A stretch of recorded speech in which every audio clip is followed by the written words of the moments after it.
Hello friends, आज मैं आप लोगों को बताऊंगा कि फिंसिस के अंदर जो इंजीनियरिंग एंड प्लानिंग मॉड्यूल है उसका क्या क्या रोल है, उसमें क्या क्या ऑप्शंस अवेलेबल हैं एंड उन ऑप्शन से हम क्या क्या चीज़ों को अपनी फैक्ट्री के अंदर सिस्टमैटिक कर सकते हैं। ईआरपी का सोल पर्पस होता है कि सारी चीज़ें ऑन सिस्टम आ जाएं, हम human dependency and human mind को छोड़कर जो चीज़ें रिकॉर्ड हो सकती हैं, जो चीज़ें सिस्टम और प्रोसीजर में ढाली जा सकती हैं, उनको सिस्टम के थ्रू करें। फिंसिस ईआरपी के मेन डेस्कटॉप पर ये सबसे फर्स्ट ऑप्शन है engineering and planning. Engineering and planning में जाते ही हमारे को फिंसिस के अंदर जो आइटम से संबंधित मास्टर्स होते हैं वो सामने दिखाई देते हैं। पहला ऑप्शन है आइटम का मेन ग्रुप, दूसरा आइटम का सब ग्रुप। अब मेन ग्रुप और सब ग्रुप में आइटम्स को क्यों बांटना चाहिए, मैं आपको उसके ऊपर एक्सप्लेन करता हूँ। यूजुअली किसी भी फैक्ट्री में 10 से 15,000 आइटम कोड्स ओपन हो जाते हैं ड्यूरिंग द वर्किंग। उन आइटम्स को अगर हम प्रॉपरली ग्रुप नहीं करेंगे तो कभी भी अगर हमें कोई एक सिलेक्टेड ग्रुप की रिपोर्ट निकालनी है या सिलेक्टेड सब ग्रुप की रिपोर्ट निकालनी है, वो निकालनी बहुत डिफिकल्ट हो जाएगी। हर बार पूरी रिपोर्ट को रन करना टाइम कंज्यूमिंग भी होता है एंड उससे पर्पस भी हल नहीं होता। इसलिए हमेशा ये एक रिकमेंड किया जाता है कि हम अपने आइटम्स को मेन ग्रुप्स में डिवाइड करें और उन मेन ग्रुप्स को सब ग्रुप्स में डिवाइड करें। फिंसिस का जो मेन ग्रुप मास्टर है, मैं आपको उदाहरण देता हूँ। रॉ मटेरियल हो गया, पैकिंग मटेरियल हो गया, प्रोडक्शन कंज्यूमेबल्स हो गए, इंक्स हो गई, ग्लूज, एडहेसिव्स हो गए, फैक्ट्री के कुछ मशीनरी स्पेयर्स हो गए, सेमी फिनिश्ड आइटम्स हो गए, कस्टमर मटेरियल हो गया, फिनिश्ड आइटम्स हो गए। इस तरह से बहुत सारे मेन ग्रुप्स फिंसिस आपको ओपन करने का अलाउ करता है। लगभग 99 मेन ग्रुप्स फिंसिस अलाउ करता है। सब ग्रुप उस मेन ग्रुप के सब डिवीजन को बोला जाता है। मान लीजिए आपने एक मेन ग्रुप बनाया रॉ मटेरियल, उसके अंदर आप बनाना चाहेंगे रॉ मटेरियल के अंदर कौन कौन से तरह का आपके पास रॉ मटेरियल है। मान लीजिए आपके पास बीएफ वाइज आप सब ग्रुप बना सकते हैं, आप जीएसएम की रेंज के हिसाब से सब ग्रुप बना सकते हैं, आप पेपर के ग्रेड के हिसाब से सब ग्रुप बना सकते हैं। ये सब ग्रुप बनाने से आपको सिलेक्टेड रिपोर्टिंग, सिलेक्टेड लॉक्स लगाने की बहुत अच्छी सुविधा फिंसिस में मिलती है। आइटम मास्टर को हम लोगों ने दो पार्ट्स में डिवाइड किया है। पहला पार्ट जनरल आइटम मास्टर जो अदर देन फिनिश गुड्स के लिए है, एंड दूसरा फिनिश गुड्स आइटम मास्टर जो एक्सक्लूसिवली सेल्स के आइटम खोलने के लिए। जनरल आइटम मास्टर में अलग तरह के लॉक्स लगाए जाते हैं, जैसे आइटम का नाम पेपर के केस में ऑटोमेटिक क्रिएट होता है सब ग्रुप लेंथ विड्थ जीएसएम का कॉम्बिनेशन कर और फिनिश गुड जो है वो एक्सक्लूसिवली आइटम्स जो हमने सेल करने होते हैं उसको माइंड में रखकर बनाया जाता है। साथ ही यहाँ पर आपको यूनिट मास्टर मिलता है, तो जो स्टैंडर्ड यूनिट ऑफ मेजरमेंट है जिनमें आपकी कंपनी में डीलिंग होती है वो आप यहाँ से खोल सकते हैं।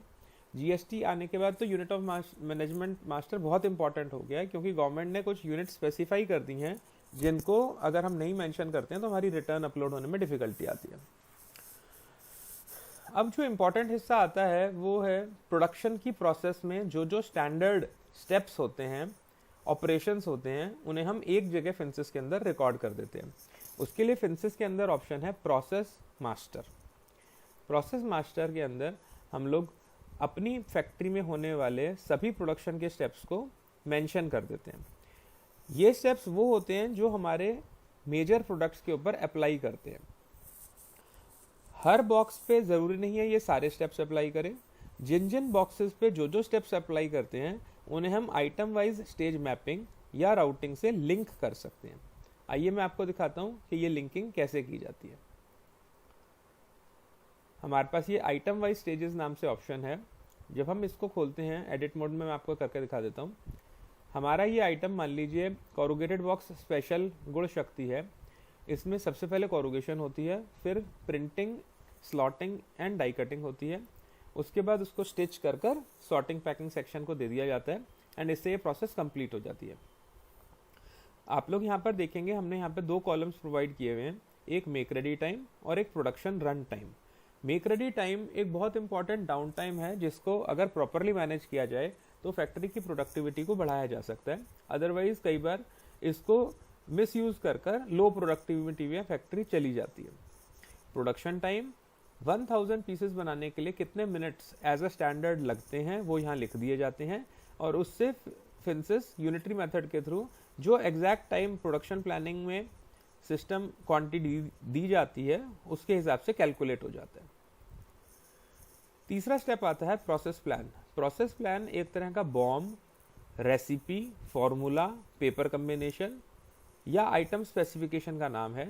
इसके अंदर हम लोग जो आइटम हम प्रोड्यूस कर रहे हैं उसमें जो जो पेपर यूज होता है, जिस लेयर पे, टॉप पेपर ये है, फर्स्ट फ्लूट ये है, मिडल लेयर ये है, सेकेंड फ्लूट ये है, लास्ट पेपर ये वाला है, इस सीक्वेंस में पेपर्स को लिंक कर देते हैं। इसमें एक ऑटोमेशन भी दी हुई है। आप यहाँ पे कार्टन साइज आईडी पे क्लिक करें तो आपके सामने ये एक बॉक्स खुल के आता है जिससे कार्टन के OD, ID, length, width, finish size and trimming के बारे में इंफॉर्मेशन सिस्टम को वन टाइम दे दी जाती है। मान लीजिए मैं कहता हूँ ये वाला मेरा बॉक्स 150 लेंथ का है, 200 विड्थ का है एंड 150 हाइट का है। कितने प्लाई का बॉक्स है? मान लीजिए मैंने कहा 5 प्लाई बॉक्स है। रील साइज में ट्रिमिंग कितनी रहेगी, कट साइज में ट्रिमिंग कितनी रहेगी, जॉइंट का फ्लैप कितने mm का होगा, हर फ्लैप की वजह से कितना एक्स्ट्रा हमें मार्जिन लेना है और कितने अप्स में ये बॉक्स बनेगा। हमने ये इन्फॉर्मेशन सिस्टम को एक बार फीड कर दी तो सिस्टम अपने आप जो जो रेलेवेंट सेल्स हैं उनमें मैथमेटिकल कैलकुलेशन कर कर जो अप्रोप्रिएट पेपर साइज है वो यहाँ फिलअप कर देता है। जो ग्रीन वाले सेल्स हैं वो सिस्टम को बताते हैं कि ये 150, 200, 150 का बॉक्स है, ओडी इतना हो जाएगा, इतने अप्स हैं, इतना फिनिश साइज हमें विड्थ बनानी है, इस विड्थ का पेपर हमें यूज करना है, नियर अबाउट इस विड्थ का, ऑप्टिमम एंड इतनी लेंथ का यूज करना है। साथ ही में इसमें कई सारी रोज हैं जिसमें आप प्रोडक्शन से रिलेटेड इंफॉर्मेशन जो इस प्रोडक्ट को सही बनाने के लिए मस्ट है वो सिस्टम में एक बार फीड कर सकते हैं। आप फ्लूट साइज डाल सकते हैं, आप एनसी scorer, slitter, bursting strength, moisture की जो डिटेल्स हैं वो डाल सकते हैं, क्रीजिंग का इंफॉर्मेशन, कन्वर्टिंग की इंफॉर्मेशन, किस मशीन पे आप इसको प्रिंट करना चाहेंगे, क्या कलर की इंक्स आपकी इसमें लगेंगी, किस तरह से आप इसको स्टिच करना चाहेंगे, कितने पिन लगेंगे, कितने में इसको फाइनली बंडल करना है, ये सारी इंफॉर्मेशन आप सिस्टम में एक बार फीड कर देते हैं।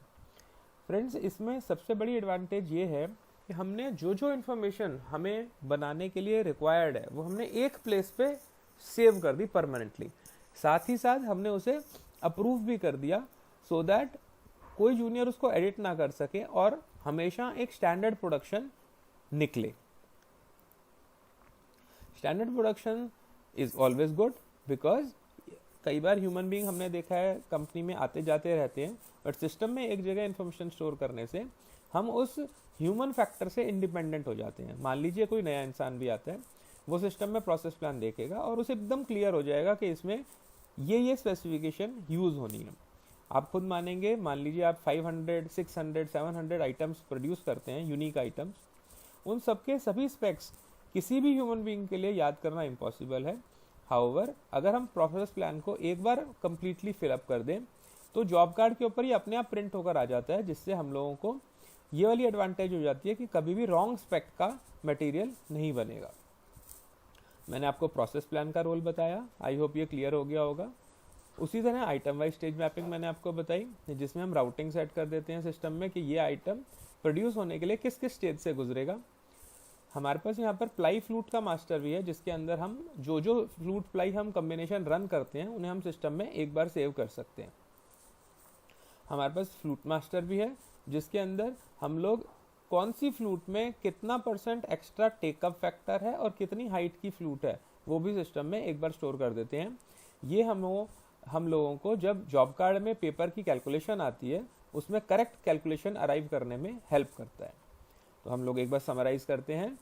मेन ग्रुप आइटम्स के ग्रुप्स बनाने के लिए, सब ग्रुप्स उन आइटम्स के मेन ग्रुप्स को सब ग्रुप्स में डिवाइड करके बेटर रिपोर्टिंग के लिए यूज होता है। General item master craft paper, inks, adhesives and इस तरह के सभी आइटम्स जो नॉन फिनिश गुड्स हैं उनको ओपन करने में हेल्प करता है। इसमें आइटम का नेम ऑटो क्रिएट होता है, जिससे आइटम खोलने में आसानी रहती है। कभी भी सीक्वेंस आगे पीछे नहीं होती, जिस सीक्वेंस में हम डालेंगे और सिस्टम को एक बार रिकॉर्ड कर देंगे उसी सीक्वेंस में ये आइटम फीड हो जाएगा। फिनिश गुड आइटम मास्टर हमारे जो सेल आइटम्स हैं उनको ओपन करने के यूज में आता है। यूनिट मास्टर मैंने बता दिया। प्रोसेस प्लान हम आइटम का बॉम, फॉर्मूला, रेसिपी स्पेसिफाई करते हैं। प्लाई फ्लूट मास्टर में हम अपने प्लाई फ्लूट्स के कम्बिनेशंस को स्पेसिफाई करते हैं। आइटम वाइज स्टेजेस वो स्टेजेस हैं जो बहुत इंपॉर्टेंट स्टेप है, जिसमें हम बताते हैं सिस्टम को कि कितना स्टैंडर्ड टाइम लगेगा जो एक्सेप्टेड है by production and management. Process master एक मास्टर है for covering all the production steps जो होते हैं हमारी फैक्ट्री के अंदर। बैकफ्लश रिपोर्ट के बारे में मैं आपको लेटर बताऊंगा, जो प्रोडक्शन एक बार कवर कर लूँगा। इसका रोल ये होता है, बहुत इंपॉर्टेंट रोल है, कि कितना मटेरियल लगना चाहिए था और स्टोर से नेट कंजम्पशन कितनी हुई, जिससे हम लीकेजेस को रोक सकते हैं। एक्सेसरी बॉम्ब एक स्पेशल ऑप्शन है जहाँ पर हमारा बॉक्स में प्लेट एंड पार्टीशन भी जाते हैं, और उसको न्यूमेरिकली सेट करने के लिए कि इस एक शिपमेंट में इतने वर्टिकल पार्टीशन जाएंगे, इतने हॉरिजॉन्टल पार्टीशन जाएंगे। तो ये एक बहुत इंपॉर्टेंट स्टेप है। अगर हम एक बार मास्टर्स को सेट कर देते हैं तो हमारे को प्रोडक्शन प्रोसेस पूरी तरह से स्मूथली रन करने में कोई डिफ़िकल्टी नहीं आती। Masters usually design section set करता है। ये एक टॉप लेवल चीज़ होती है जिसके अंदर पेपर स्पेसिफिकेशन डली हुई है। इशुएंस करते हुए, परचेज करते हुए, कंजम्पशन देखते हुए, प्रोडक्शन करते हुए, ये सारे स्टेप्स हमारे को बहुत हेल्पफुल होते हैं। अब मैं नेक्स्ट वीडियो में आपको परचेज मॉड्यूल के बारे में बताऊंगा। Thank you.